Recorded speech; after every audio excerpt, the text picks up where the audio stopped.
bertemu dengan kami Adonai Ministry setiap hari Minggu jam 11, dan kita akan bersama-sama beribadah dari Menara Doa Park saat ini.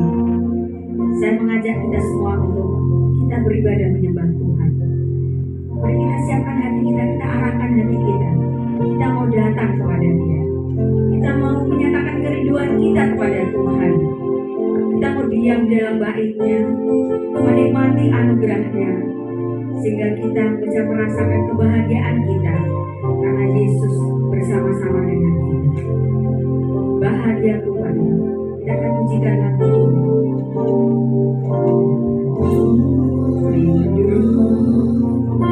diam di bait-Mu, menikmati anugerah-Mu. Di hadirat-Mu bahagiaku penuh. Yesusku, Kau kerinduanku.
Seperti saat ini Tuhan, kami siap untuk berada di hadirat Tuhan.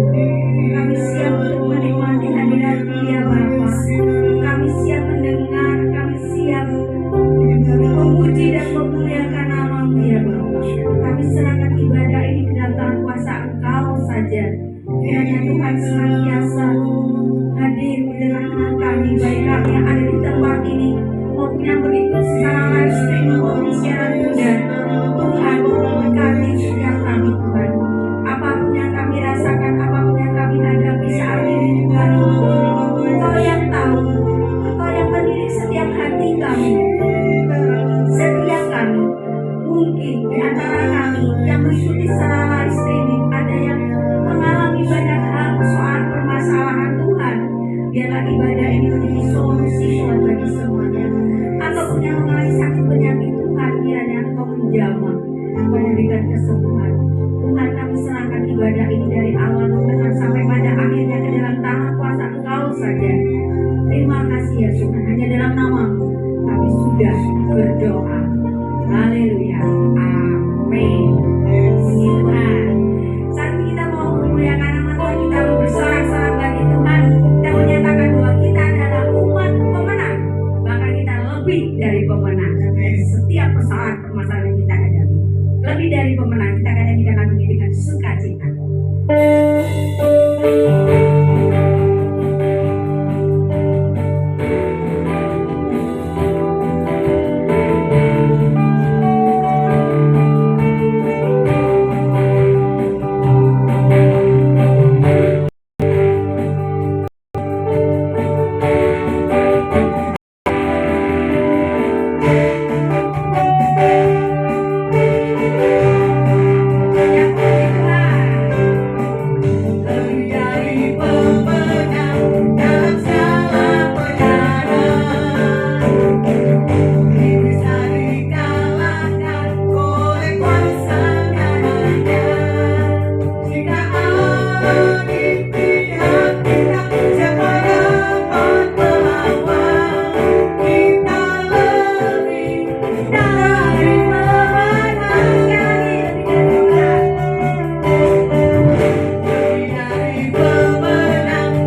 satu keraguan buat kita untuk kita tidak selalu mengagumi kasih karunia Tuhan, karena anugerahnya senantiasa mempesona kita hari lepas hari. Anugerahmu mempesona. Kita akan pujikan lagu ini sebagai persiapan bagi kita untuk mendengarkan kebenaran firman Tuhan yang akan disampaikan oleh hambanya Ibu Lasmas.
Mendapatkan satu hal sukacita di dalam hidup.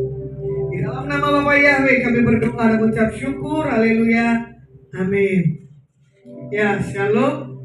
Renungan pada hari ini saya bagikan tentang pergi dan dapatkan impianmu. Nah, ya. Pergi dan dapatkan impianmu. Biasanya kita sebagai umat daripada Tuhan disuruh pergi, biasanya tidak mau. Ya kan? Karena apa? Takut. Tidak berani melakukan segala sesuatu untuk mendapatkan satu hal kebaikan. Kalau orang sudah sisi nyaman, disuruh pergi, itu gak akan mau. Ya, makanya di sini dikatakan apa? Untuk mendapatkan impian itu tidak mudah dan gak gampang. Ya, Makanya di sini dikatakan ya di Amsal 29 ayat 18 firman Tuhan katakan begini. Bila tidak ada wahyu menjadi liar larak ya. Berbahagialah orang yang berpegang pada hukum Tuhan.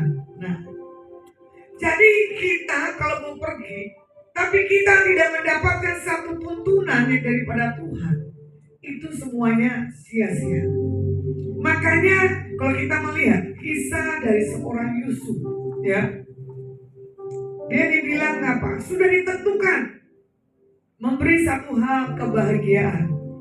Tapi Yusuf menanti jawaban daripada Tuhan. Tapi saudara-saudaranya itu mendengar perkataan dari Yusuf tidak membuat satu hal yang baik. Ini dia pembelajaran bagi setiap kita. Ya, kadang pun kita mimpi, kadang kita enggak berani untuk mengatakan di atas orang itu tuh mimpi. Nah ini dia. Makanya begini, hari itu saya punya satu hal kumpulan. Ya ini sedikit kesaksian. Kemarin saya pulang Jakarta, ternyata ada rekan adik rohani saya, papanya dipanggil Tuhan. Kedua, mama rohani saya sakit. Ketiga, mama kandung saya juga sakit, ya kan? Saya harus pergi dengan cara yang gak mudah dan gak gampang. Saya bergumul, ya kan? Tapi yang saya bicarakan di sini tentang mama rohani saya. Karena apa? Dan ada mak rohani saya juga, ya kan? Ada buyut rohani, buyut atau gimana? Saya punya mama, mamanya punya mama, mamanya punya mama, 3 generasi itu di atas, ya. Dia sudah menyampaikan pesentuhan di atas saya. Dia bilang begini, Lasma, Tuhan panggil kamu sebagai misionaris. Dan saya tidak mau menjadi seorang misionaris. Ada hari itu anak muda, ya, di satu komunitas dulu namanya Gereja Betani Pamilya Alta. Anak muda ini ternyata juga sama mendapatkan mimpi tentang pribadi saya. Saya bilang gini, kamu salah, gitu kan? Masa saya mau dipakai Tuhan orang seperti ini, gitu kan? Hari itu saya sekolah, ternyata saya tidak bisa kabur. Pembicara di situ kebetulan Ibu Christine Parakimela, adik dari Gembala Insinyur Niko dengan suaminya Peter, ya kan? Di situ saya mengalami satu hal lawatan. Saya bilang ini apaan sih? Kok hidup saya kok begini sih, gitu kan? Tapi saya menikmati aja deh. Sampai di satu titik saya ikut kebaktian kaum muda. Orang dari mimbar Tuhan bilang begini, woi, kamu mau dipakai Tuhan sebagai misionaris. Saya pikir orang yang di belakang saya. Ternyata saya secara pribadi saya cuma tertawa. Masa Tuhan mau pakai saya sih? Ya kan? Gak ada impian, gak ada di benak saya sebagai seorang misionaris atau sebagai seorang pendeta. Waduh, maaf, itu bukan panggilan. Tapi saya melihat tuntunan demi tuntunan, ya kan? Tapi kalau Tuhan sudah panggil seperti dikatakan kitab Petrus ya, bukan kamu yang memilih aku, gitu, tetapi aku yang memilih kamu. Jadi panggilan pilihan itu adalah sesuatu hal yang harus kita lakukan kalau kita dipanggil. Ada kemampuan. Tapi kalau kita memaksakan, yang ada kita babak belur. Panggilan Tuhan dalam diri saya tuh, waduh, kencangnya luar biasa. Saya tidak mau selain lebih sekuler. Karena apa? Punya uang.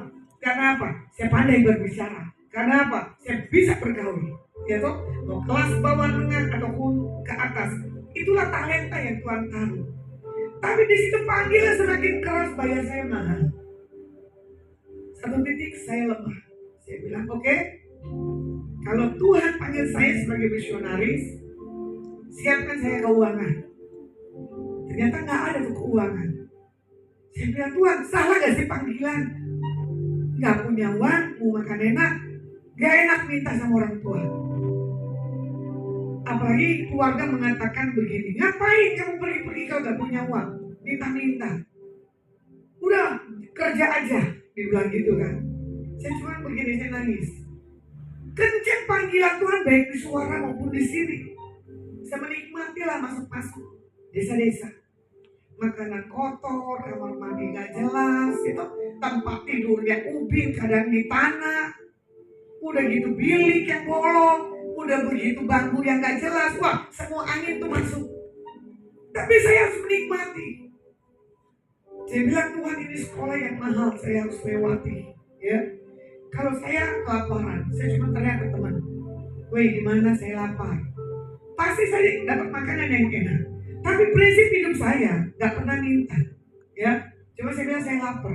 Kalau saya mau pinjam duit, saya bilang pinjam. Harus bayar. Kebanyakan orang pinjam gak bayar. Ini gak bagus. Ya, kadang orang bilang begini, Bu Lasma ini banyak dimanfaatin orang. Gak apa-apa. Kita tolong dia mau bayar gak bayar, urusannya dengan Tuhan. Kita cuma berdoa. Tapi kalau kita lihat status fotonya dia keren loh semuanya, bajunya dan sepatunya. Kok senang ya di atas penderitaan orang. Rekan-rekan selalu bisa percaya ke atas kehidupan saya. Karena apa? Saya pegang perkataan. Tapi orang yang sebagai pelayan Tuhan tidak pegang perkataan, itu bahaya ujungnya nanti. Ya. Makanya di sini ya, salah satu yang menghalangi kejadian demi kejadian dalam setiap impian visi Tuhan dalam diri kita, kitanya gembos atau bocor, kitanya tidak taat akan segala sesuatu dalam setiap kehidupan Tuhan. Punya pengalaman nih bagi saya unik. Waktu itu saya dikirim ke desa Tulang Bawang, Lampung. Wah, itu jauhnya luar biasa. Tempat saya harus tinggalnya juga dahsyat. Hari itu pendetanya polos, ya, gitarnya nggak jelas, bolong, pokoknya ngejreng, nadanya di mana juga saya walaupun nggak ngerti nada, tapi saya bilang, kok lucu ya gembala ini, suaranya di mana, gitarnya di mana, itu tuh sama seperti saya. Tapi saya menikmati. Tapi di situ tiba-tiba saya pikir teman saya dorong kepala saya melek loh, kok semua pada menyembah. Tiba-tiba saya dipukul. Siapa lagi yang pukul saya? Selalu gembala itu jam 2 pagi kita harus menyembah, kumpul bareng. Tapi di situ saya mengingat seperti Samuel, ya, dia menghadap Elia. Elia bahkan bilang begini, ngomong aja, ya Bapak, apa yang engkau mau bicarakan. Akhirnya saya sadar dengan firman seperti itu, saya bilang, Tuhan, kamu mau ngomong apa? Akhirnya tuh Tuhan ngomong, keluarlah perkataan dari mulut saya yang gak bisa saya rem, mau saya tutup gak akan bisa. Dari situ saya belajar melihat bagaimana Tuhan membawa suatu suara kenabian dalam diri saya. Apa yang Tuhan nyatakan hari itu, sepanjang jalan kamu akan lihat orang sakit kau sentuh semua. Waduh, saya bilang, ya ada tuh saya lihat sepanjang jalan. Ternyata benar. Dari satu desa ke desa yang lain, kita ketemu orang-orang sakit, Tuhan lawan. Akhirnya teman-teman penginjilan bilang begini, loh tadi tuh kamu pagi-pagi bicara begitu, ini kenyataan loh Lasma. Saya bilang, iya ya, Tuhan tuh dahsyat, Tuhan tuh ajaib. Tapi Tuhan mau berbicara di atas wadah yang benar. Motivasinya yang Tuhan lihat, bukan segala sesuatunya. Tapi saya punya rekan, dia ikut dengan saya, dia punya motivasi. Tapi saya bilang begini, sudah, jangan punya yang aneh-aneh. Nanti saya beri yang terbaik buat kamu. Tapi di situ saya tetap pelayanan maksimal dengan seberapapun keuangan yang saya miliki. Jadi kalau hari ini, ya, Tuhan memberi satu hal, kelebihan, talent, kelebihan satu hal yang terbaik dalam hidup saya. Lihat background sisi belakangnya dulu. Tapi kadang orang di bawah Tuhan lupa dirinya. Lupa statusnya, siapakah aku ini, ya kan? Kadang kita berkata, nggak bilang siapakah aku ini. Kita membanggakan, kita menyombongkan, hati-hati, ya. Kalau mau dilihat, kutipan mengatakan begini, masa depan menjadi milik seorang yang percaya akan indahnya mimpi-mimpinya. Di rumah kadang saya dilecehkan dengan 7 saudara saya. Dia bilang apa? Tuh hayalan si miskin, mulai lagi dia berhayal, mulai lagi dia berkata-kata yang bagus-bagus katanya gitu kan. Tapi berjalan dengan waktu, ternyata perkataan yang keluar Dipikir itu sendal gurau, menjadi satu hal kenyataan. Saudara saya ketawa, teman-teman saya ketawa. Wah, Batak kalau udah ngomong dahsyat katanya. Iya ya, saya juga nggak tahu kenapa bisa ngomong begini. Makanya perkenanan kuasa yang Tuhan taruh dalam diri kita jangan main-main. Kalau mau dilihat, Caleb ya menunggu 40 tahun lamanya untuk terwujudnya impian, tapi dia tetap percaya. Walau ku tak dapat melihat ya, semua rencanamu Tuhan, namun hatiku tetap memandang wajahmu, kau ada untukku. Walau ku tak dapat berbicara atas kenyataan hidupku, namun hatiku tetap memandang wajahmu, kau ada untukku. Gracia yang menyanyikannya, dia buta tapi dia punya satu passion yang dari dalam yang bisa menyentuh. Dia tidak bisa melihat tapi dia mempercayai Tuhan, imannya. Ini loh kita yang diperlengkapi Tuhan secara sempurna, baik mata, tangan dan kaki, tapi kita tidak memaksimalkan segala sesuatunya. Fandiko ya buta juga, penciptanya siapa? Penciptanya Jason. Saya nggak tahu waktu itu ada di desa Kota Palopo, Sulawesi. Saya terbang ke situ. Saya nggak tahu kalau yang pemain keyboard ini buta.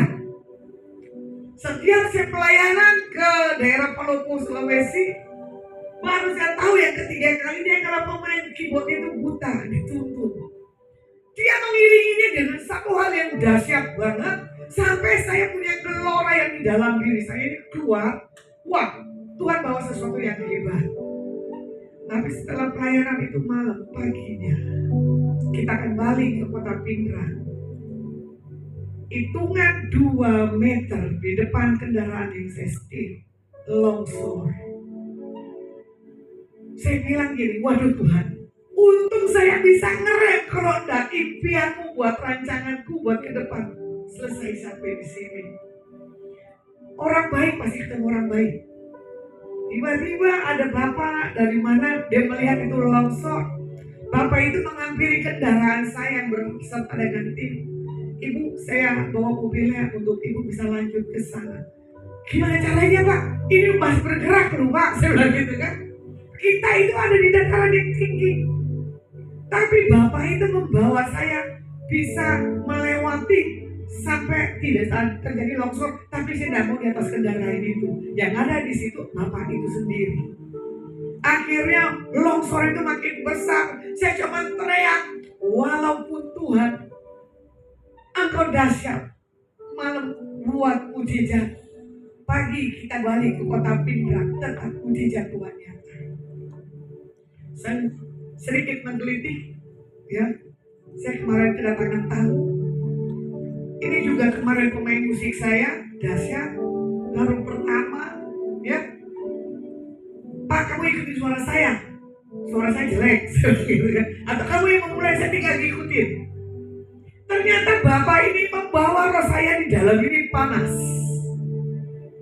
Tapi saya bilang sama Tuhan begini, Tuhan aku gak mau nangis lo ya. Kalau saya sudah nangis, wah itu dahsyatnya luar biasa akan stop. Saking gak kuat itu kemarin lawatan jam 10 pagi. Makanya DNA memanggilkan DNA. Saya punya DNA dari seorang senior pastor Niko Nyono Harjo. Makanya kalau Pak Niko ya seorang pengkhotbah suka nyanyi, ya saya nyanyi. Kalau pengkhotbahnya cengeng, ya saya ikutan cengeng. Ya, entah kenapa tuh mengalir itu lagu sampai durasi 1 jam kurang. Saya bilang, Pak ini yang saya cari pemain musik Ya selama ini spiritnya oke, permainannya oke. Saya bilang nanti kalau Tuhan izinkan, saya akan buat satu hal, malam penyembahan di tempat ini. Ya, kita akan buat sesuatu hal yang dahsyat buat Tuhan. Biar Tuhan lihat hati kita yang seperti apa. Setelah itu kita ngobrol-ngobrol, enak sekali ya kalau orang-orang yang di dalam Tuhan ngobrolnya mantap, spiritnya sama, ketemu. Tiba-tiba ada tamu telepon, udah posisi ada di mall sini. Saya bilang, Pak pamit, ada tamuku. Akhirnya saya jalan dengan tamu saya sampai malam. Ya, lucunya lagi saya tidak bertemu orang ini di Bukit Dua Ungaran. Tapi saya bilang sama tamu saya, mau enggak ke tempat Bukit Dua Ungaran? Doa aja lah 2 menit, karena saya lihat tamu ini sibuk sekali. Ya, akhirnya tak kenapa tamu ini mau dia berdoa dan tamu yang satu begini. Saya pernah ke tempat ini. Oh, dari semua kota saya suka Ungaran. Akhirnya dia berdoa. Tumpahin semua isi hatimu yang Tuhan buat belum terjadi impian. Setelah keluar, entah kenapa saya sambil telepon di parkiran area Bukit Dua Ungaran. Ada rekan ketemu saya, dia bilang begini, Bu Lasma, saya bilang, siapa yang panggil saya di tempat begini? Nggak mungkin Tuhan dong, kencang banget nada ini, nada manusia, bukan suara nada Tuhan. Karena tempat khusus saya paling takut, gitu. Akhirnya ketemu saya kaget. Karena saya tadi harus ketemu orang yang ini di kota ini, saya harus punya opsi yang buat saya layani ini orang-orang yang spesial. Kalau orang nggak spesial ketemu orang ini nggak akan kena, nggak akan bisa terkoneksi. Saya bilang gitu. Saya kaget. Hei, kamu ngapain di sini? Dia tidak sebutkan identitasnya di Bukit Dua Ungaran. Tiba-tiba pegawai Ungaran dia bilang begini, semua kenal saya. Makanya tamu saya kaget.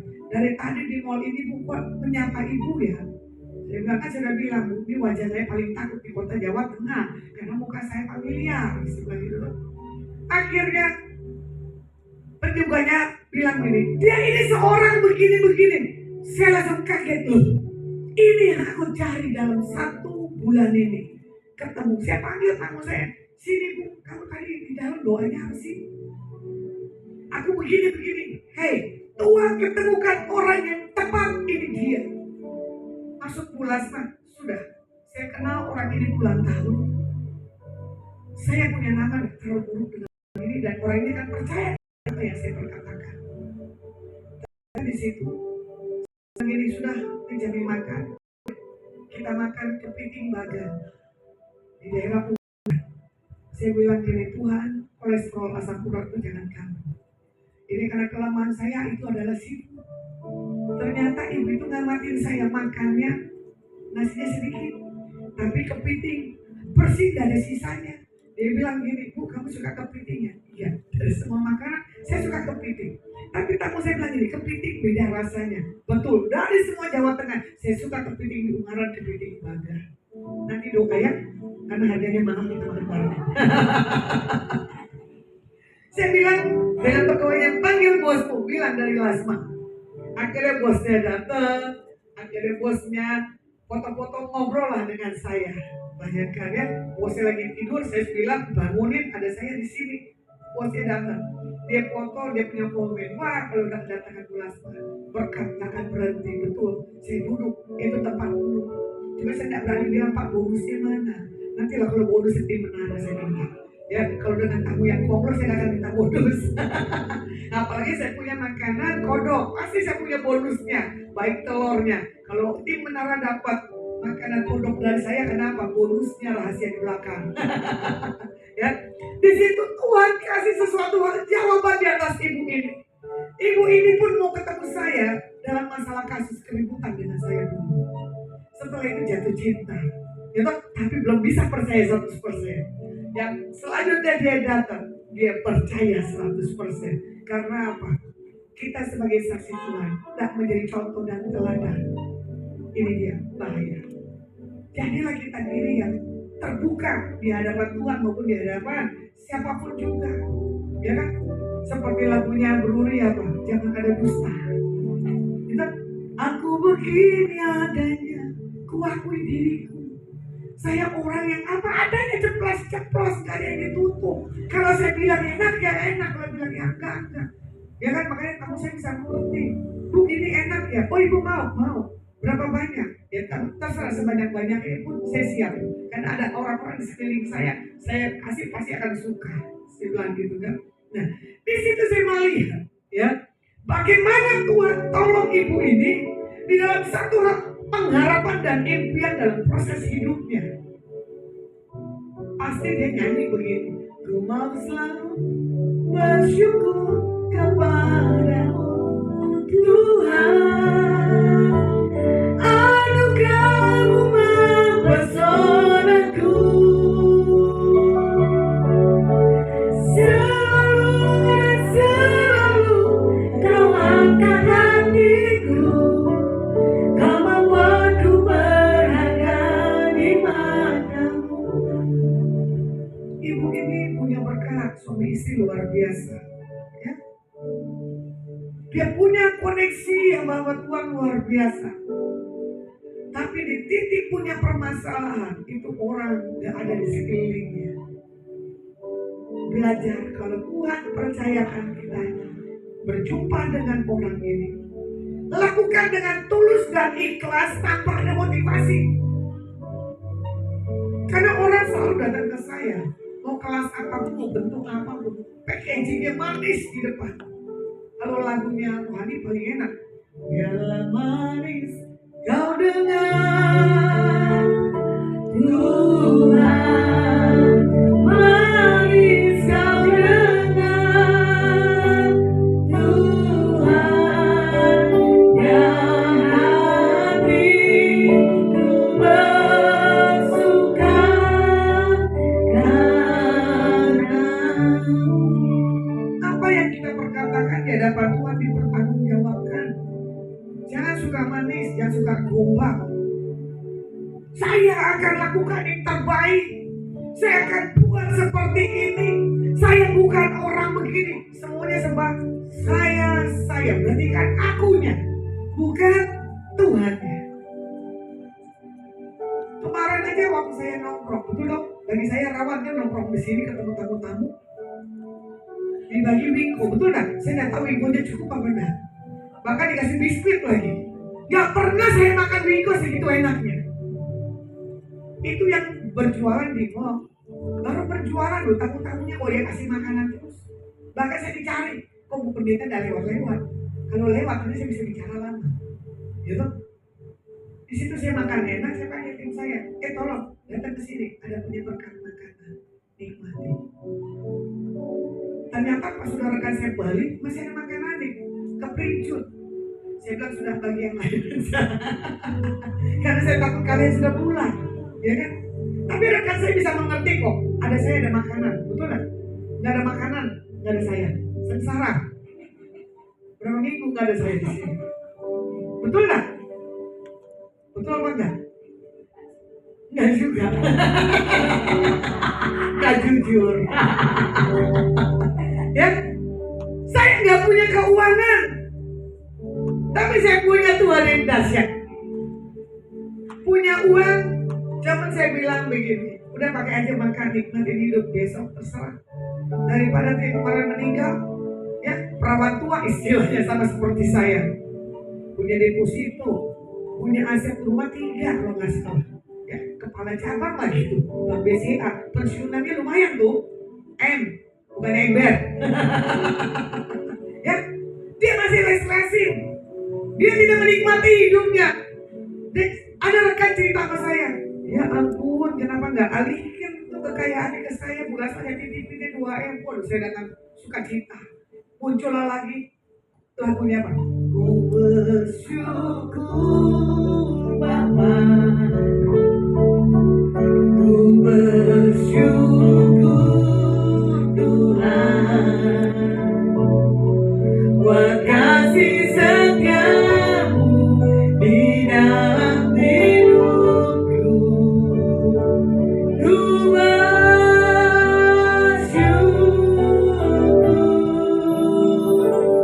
Tuhan.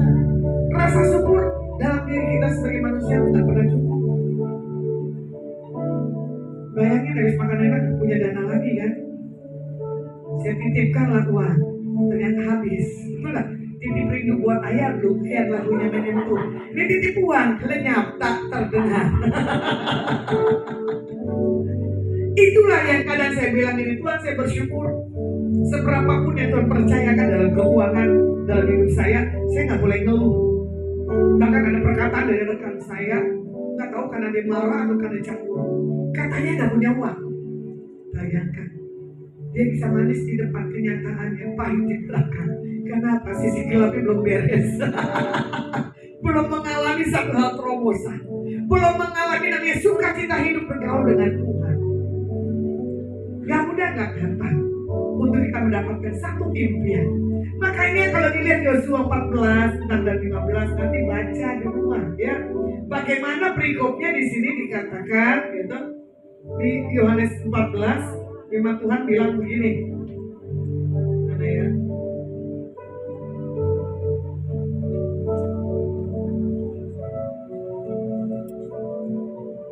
Yesus menjanjikan seorang penghibur bagi setiap kita anak-anak Tuhan ya. Makanya Yosua 14:16 tadi ya, itu adalah sesuatu hal yang Tuhan akan buat dalam setiap kehidupan setiap kita anak-anak Tuhan. Nah, ini kitab Yosuanya nih, tangannya sebelah kiri lagi. Coba lihat Yosua. Tadi saya sudah tandai Yosua 14 ya. Bagaimana perikop firman Tuhan berbicara tentang Kaleb mendapatkan satu kota Hebron ya. Dalam setiap impiannya Kaleb mempercayai Tuhan dengan sepenuh hatinya. Makanya di sini seringkali kita melihat ya, mimpi atau impian tidak tercapai dikarenakan kita tidak mengikuti Tuhan dengan sepenuh hati. Setengah-setengah, bahkan tidak berani mengambil satu keputusan untuk kita mengambil satu langkah. Saya nggak pernah bermimpi ya diberkati tempat menara doa di tempat ini ya, posisinya di Mall Paragon dan di Hotel PO. Cuma saya ketemu dengan pemilik dari tempat ini ya, dalam satu hal komunitas. Saya bilang, Pak, minta tempat boleh nggak? Kalau saya mau review impian-impian orang-orang yang di belakang tentang saya, pesan-pesan Tuhan, itu terjadi dahsyat banget. Ya. Makanya di sini bilang begini kan, jangan pernah ya berhenti untuk mencapai impian itu terjadi. Kemarin saya bicara tentang apa ya? Rasa syukur. Jumatnya saya tentang harta, karena orang-orang pegawai mentalnya mental upahan, bukan mental kerajaan. Ya, gaji 3 juta dia harus cukupkan. Saya tidak pakai gaji 3 juta pun kalau Tuhan memberkati, yang penting apa? Mengadakan Tuhan itu lebih dari cukup. Ya, yang tadi pemain kita punya impian mau punya gitar. Sedikit saya kesaksian. Uang yang saya kasih ternyata dia simpan.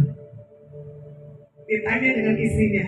Wah, istrinya ngomong dengan saya, Bu, apa? Saya bilang gitu. Suamiku punya 2 pilihan, beli gitar atau beli handphone. Loh, kenapa dia mau beli gitar? Karena biar bisa enak, Bu, katanya. Karena suami saya sukanya gitar. Udah bisa, gitar itu bagian saya, bukan bagian suamimu. Udah, diam aja, beli aja handphone. Saya bilang gitu kan. Tiba, ternyata tim saya mau beli gitar yang harga berapa tuh? 2 atau 3 juta? 3 juta. Ya, impiannya punya harga 3 juta sesuai dengan punya uang. Tapi budgetnya lebih dari 3 juta. Bahkan ada plus-plusnya lagi. Gak usah. Buktinya dipakai semua barang-barangnya. Bayangin. Manusia kadang bilang begitu. Gak usah. Kalau saya ditawarin orang, boleh. Ini Jawanya keluar. Gak usah. Susah kan? Mental gak kerajaan. Mental dunia. Kalau mental kerajaan ketemu orang para pembesar, jadilah seorang pembesar. Yang menggelitik hidup saya kemarin, Ternyata rekan saya dikunjungi untuk calon Bapak Wali Kota, wakil di tempat ini.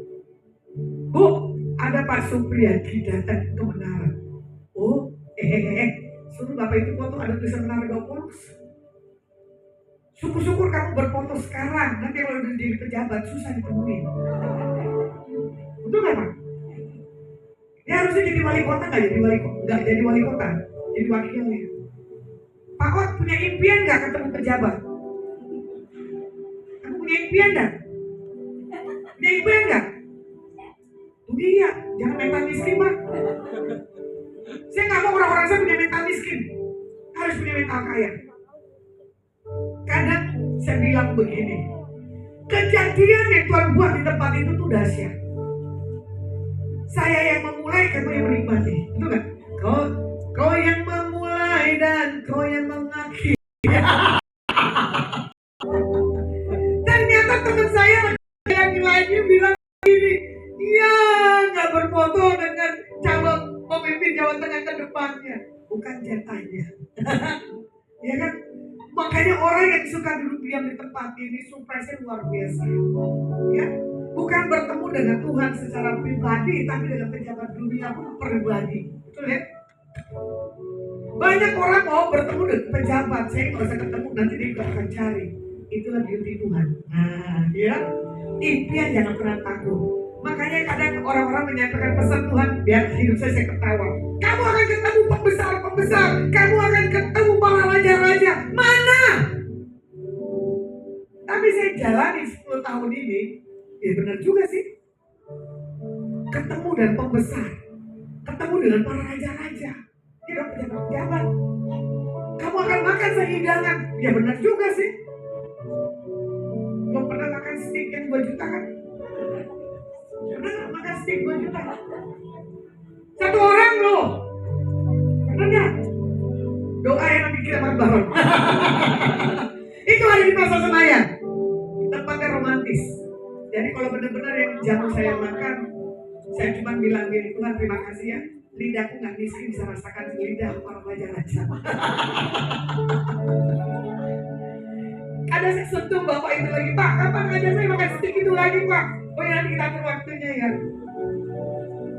Daging gak bisa bohong, harga ada nilainya, ada mutunya.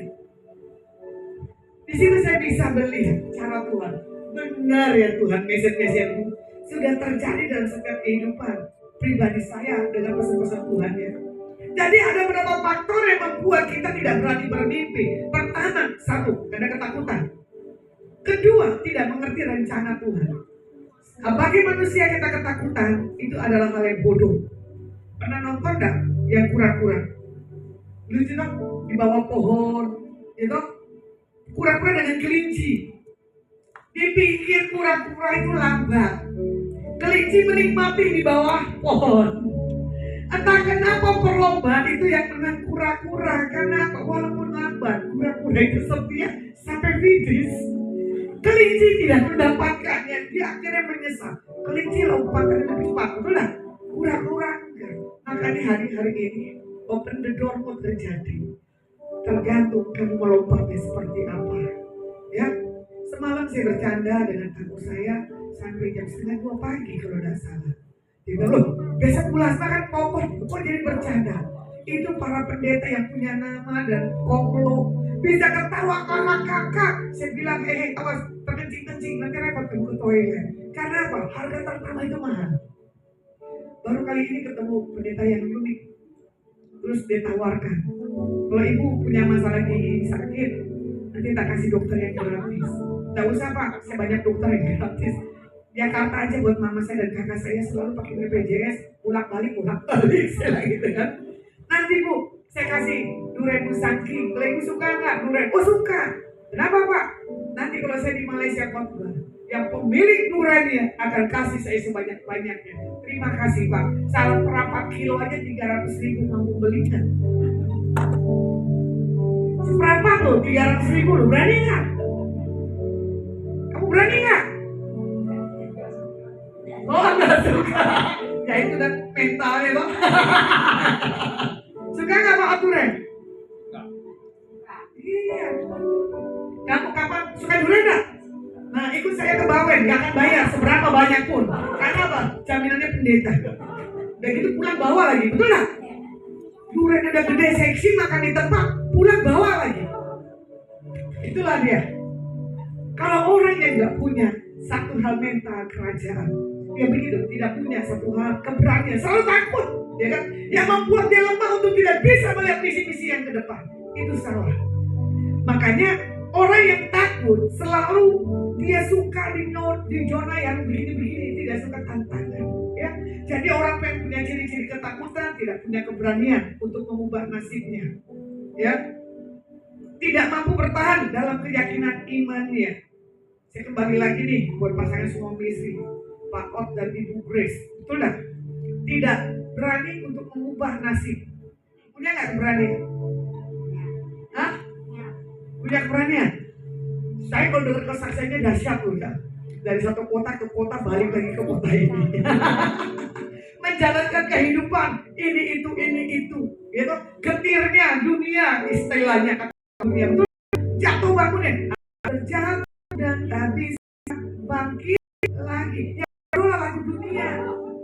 Harus itu tadi. Saat kau perlu Tuhan tahu gitu. Nah, makanya orang yang punya satu hal impian adalah orang yang takut tidak punya keberanian mengubah nasibnya. Saya sudah mengubah. Saya terlahir dari keluarga tidak mampu. 8 bersaudara.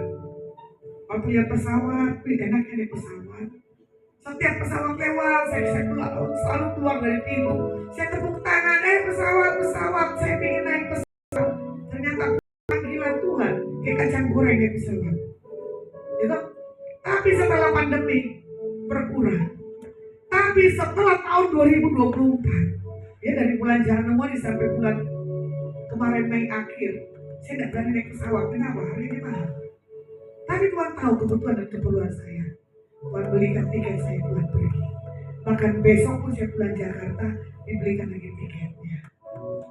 Itu best. Ya? Saya bilang begini, Tuhan tahu ya Bu, saya nggak berani beli tiket pesawat.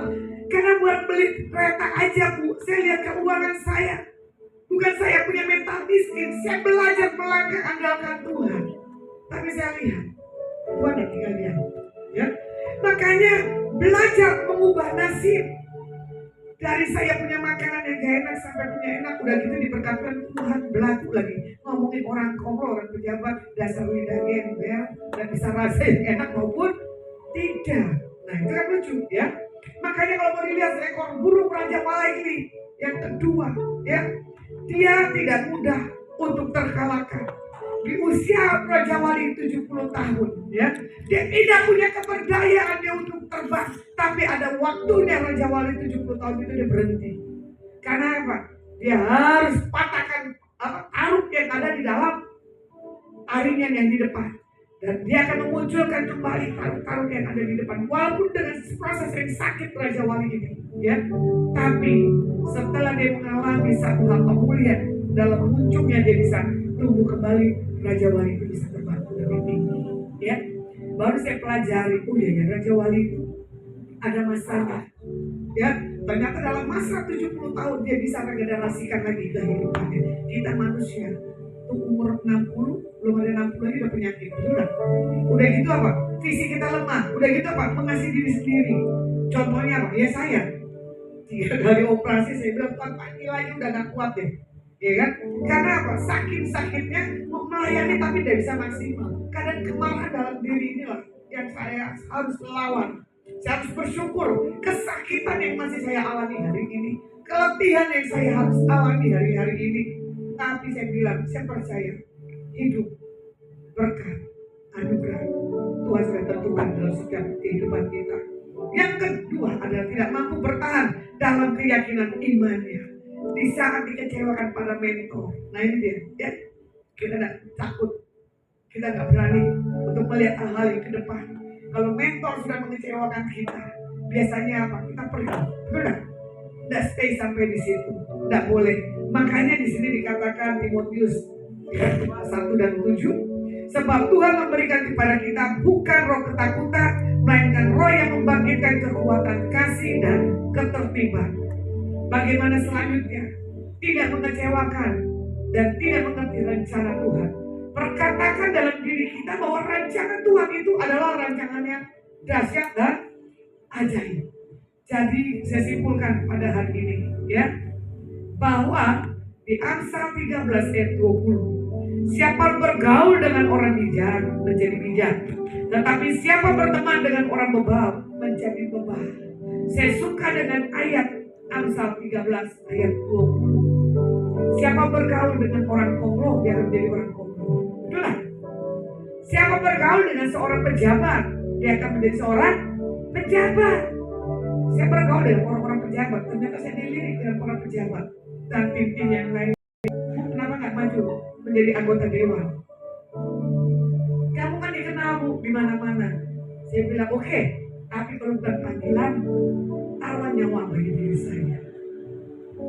Baik di Jakarta maupun di Jawa Tengah, pindah KTP Bu, mencalonkan diri Bu jadi anggota dewan. Secara daging enak, berapa juta?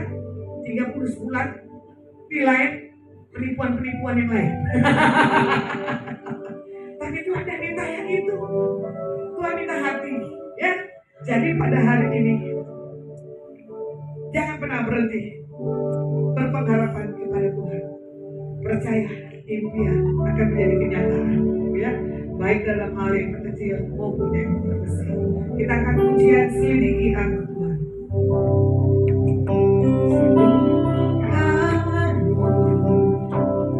Lihat hatimu, apakah ku sungguh mengasihi Yesus, Kau yang Maha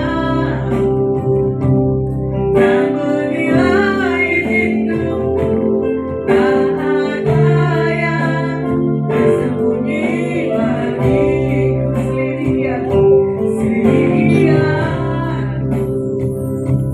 Lihat hatiku, apakah ku sungguh mengasihi Yesus, Kau yang Maha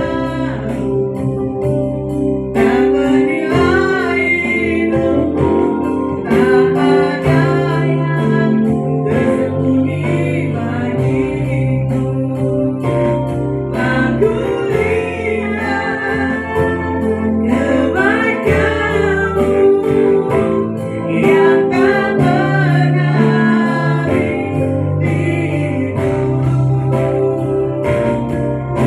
berjuang sampai akhirnya Kau dapati aku tetap setia. Kami tahu pada hari ini Kau menyelidiki hati kami. Jangan ada motivasi apapun dalam setiap kehidupan kami. Biarlah impian, biarlah menjadi satu hal standar ilahi-Mu terjadi bagi setiap kami. Terima kasih buat setiap jawaban-jawaban yang Kau beri bagi setiap kami. Karena kami tahu di Pegawen, open the door-Mu terjadi bagi setiap kami yang di tempat ini maupun lain maupun siaran ulang. Biarlah kami memiliki satu hal, keberanian membangkitkan kembali impian-impian kami yang mati. Dan kami akan melihat sukacita dalam kami meraih satu hal, impian bersama dengan Engkau. Tuhan, kami berdoa buat Pak Posunko di tempat ini. Diberkati Pak Posunko beserta istri, ketiga anak, mantu dan cucu dan keluarga besarnya. Terima kasih buat Menara Polus yang diberkati buat kami menikmati. Di dalam kami punya satu hal keintiman, kehausan dan kelaparan akan Engkau. Untuk kami punya satu tempat berdiri buat kota, buat bangsa dan bangsa-bangsa.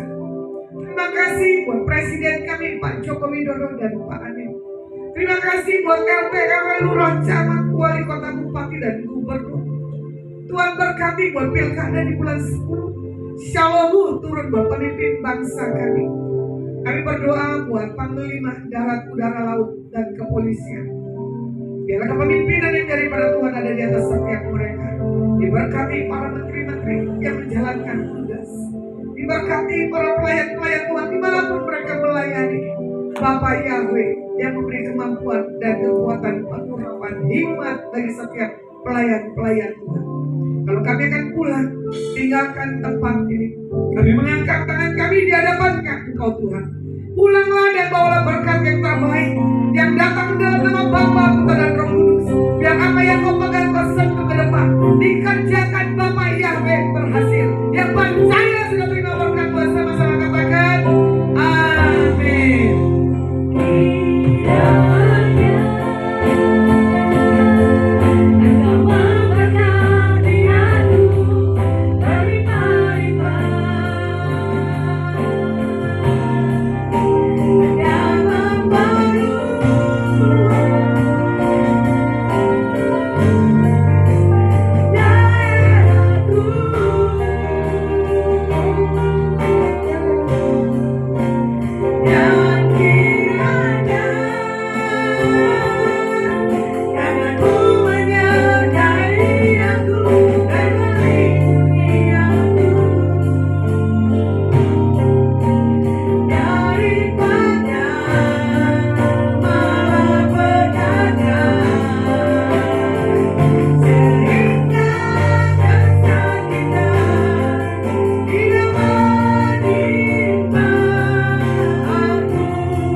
Selamat bertemu kembali minggu depan bersama dengan kami Adonai Ministry. God bless you.